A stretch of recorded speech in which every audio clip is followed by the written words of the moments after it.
I was looking for a direction. I was looking for something new.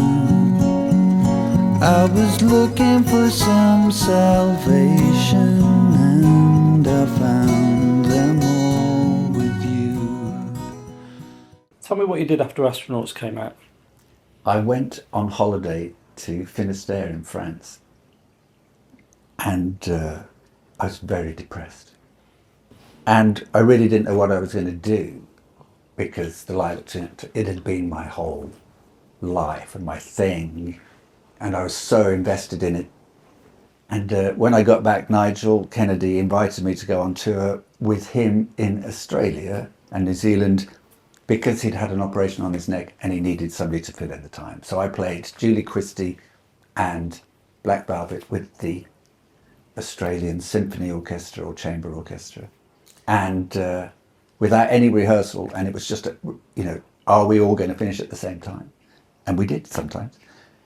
And then when we got back, we decided to make an album together. And so by the end of the year, or in the next year, early in '92, having left Creation, I was then signed to EMI, and we were making this incredibly expensive progressive rock. Well, it wasn't progressive rock, it was but it was kind of out there, wasn't it? What would you call it? What would you call it? I would say it was kind of Floydian. Baroque psych, modern Baroque psych rock. And surprisingly, there wasn't an audience for it. I don't know if that surprises you. And then that didn't do anything.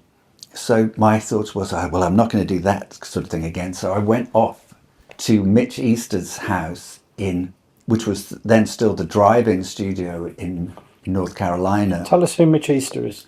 Mitch Easter produced Radio Free Europe for REM, and a North Carolinian native. And but because of the drive-in was sort of famous in indie rock circles, and I went there and did some demos with Velvet Crush, who were making their first album for Creation there. And then I came back with my demos and got a deal with RCA, I suppose, with Indolent. Did you feel like you were always going to be okay, that there would always be a living for you in music? I didn't even think about it. But, that was the time when, in between Music in Colours and Duffy, that was the time when he said, I'm just going to the record company, I'm going to try and get some money out of them. And then we had lunch and I got £30,000 or something ridiculous. Yeah, that's right. And I went off to North Carolina, made those demos, and then went to Alaska.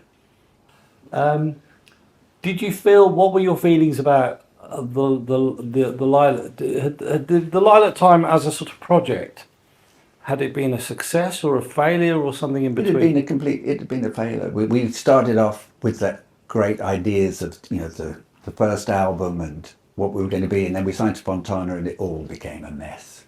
And then we did the last album for Creation and that was a mess. So it was all, I was kind of broken by it, because that was that was my life.